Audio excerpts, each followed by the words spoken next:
শৈশবকাল কতই না সুন্দর, তাই না? লাস্ট কবে যেরকম ভিজেছি মনেই পড়ে না। সত্যি চাইলে আর কখনোই এই লাইফটাতে ফিরেও যেতে পারবো না। তো চলো তোমাদের সাথে আজকে অনেকগুলো কথা শেয়ার করি। জানতে হলে ফুল ভিডিওটা দেখতে হবে। So hi everyone, welcome to my another new blog. তো ফার্স্টেই তোমাদের সাথে আগে শেয়ার করি আজকে বাসায় আমি কি রান্না করছি। দেন এটা যেহেতু আমার রেগুলার পেজ, মানে রেগুলার ব্লগ করি, দেন তোমাদের সাথে সব কিছুই আমি শেয়ার করি।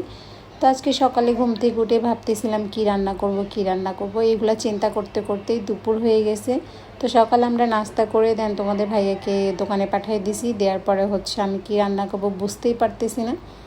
তো ফ্রিজ খুঁজে তারপরে দেখলাম যে আমার মটরশুঁটি আছে ফ্রিজে, শীতকালে যে মটরশুঁটিটা নিয়ে এসেছিলাম। দেন মাছের ডিমও রয়ে গেছে। তো ভাবলাম যে এই দুটা দিয়ে রান্না করলে কেমন হয়। যেহেতু আমি মাছের ডিমটা এটা মানে নর্মালি হাফ সিদ্ধ করে ফ্রিজে রাখছিলাম, যার কারণে এটা শুধু ভেঙেই যাচ্ছিলো। আমি এরকম ভেঙে কখনোই ভুনা করি নাই, এর আগের একবার হয়েছে এরকম, আর এখন একবার। তো যাই হোক, এখানে সুন্দর করে মটরশুঁটি দিয়ে আমি ভুনা করে ফেললাম। আর মানে রান্না করতে করতে ভাবতেছিলাম যে খাবারটা কেমন হবে না হবে, কিন্তু বিশ্বাস করো অনেক মজা হয়েছে খাবারটা। সত্যি মানে এত ভালো হবে আমি কখনোই ভাবি নাই। আর সত্যি কথা বলতে মটরশুঁটিটা আমাদের সবারই পছন্দ। এরকম আমি প্রত্যেকবারই ফ্রোজেন করে রেখে দিই, যেন নেক্সট পরে আর কি যখন মটরশুঁটিটা থাকবে না তখন যাতে খেতে পারি। আর মটরশুঁটিটা বেশি ব্যবহার করে আমি পোলাওতে, তারপরে তোমার বিরিয়ানি রান্না করলে, খিচুড়ি রান্না করলে। তো যাই হোক, এটা ছিল আমার আজকে দুপুরের খাবার। দেখো কেমন হয়েছে। এবং তোমাদের ভাইয়া বলছিল এই মাছগুলো তোমাদের ভাইয়া পছন্দ করে, আমি একদমই করি না। তো ওকে আমি শুধু ফ্রাই করে দিই। দেন ও বলছিল যেরকম সুন্দর করে কড়া করে ফ্রাই করে তারপরে ভুনা করবা। তো তারপরে আমি তাই করছি ওর জন্য। তো আজকে দুপুরে এটাই ছিল খাবার। তারপরে বিকালে যখন আমি একটু রেস্ট নিতেছিলাম, হঠাৎ করে বৃষ্টি চলে আসছে।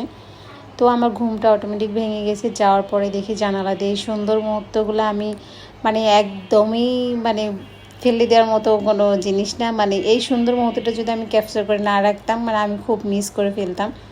এরকম ওরা বাচ্চারা বাহিরে খুব দৌড়াদৌড়ি করতেছি। সত্যি ওদের দৌড়াদৌড়ি দেখে আমার ভীষণ ভালো লাগতেছিল।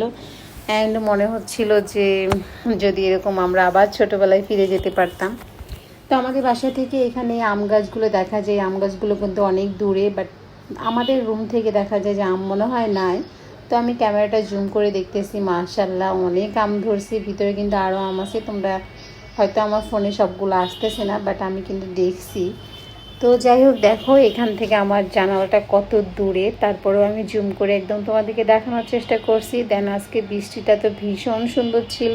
সবচাইতে আমার টিনের চালের ওপর বৃষ্টি পড়াটা ভীষণ ভালো লাগে। মানে আমাদের বাসার নিচে এরকম বড় একটা ফ্যাক্টরি আছে, টিনের চাল, ওইখানে ঝুমঝুম বৃষ্টির আওয়াজটা আমার ভীষণ ভালো লাগে।